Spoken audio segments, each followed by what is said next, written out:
Jatend migao mar omenda Mbadi owacho ni gombo mare en mondo mi piny Kenya obii opare kaka jatend migao mar omenda manokonyo Kenya rieyo lai mar chulo gope, duoko piny kata tieko chuth tiyo marach gi omenda jopiny kendo keto uchumi mapacho ka mondo bed makare.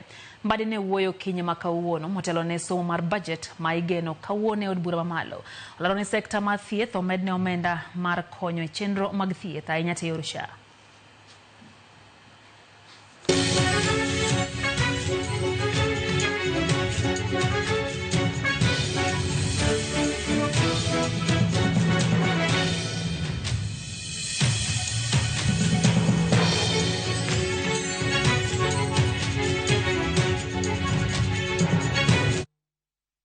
We made changes from the budget making process.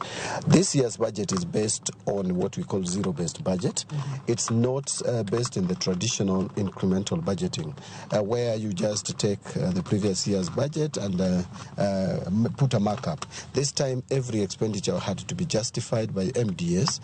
But besides that, there are a lot of reforms, a lot of which I will speak to in my speech. In fact, my speech, at the end of it all, you will notice, and I think Kenyans will appreciate, that it is a reform-minded speech. We are trying to reform, because one thing that Kenyans have consistently spoken to is that we are collecting reasonable revenue, but there is pilferage and there is wastage of public resources. Once I leave office, I will have set a foundation upon which my successor and other people who will be coming after me will now build on to have a prosperous Kenya going forward.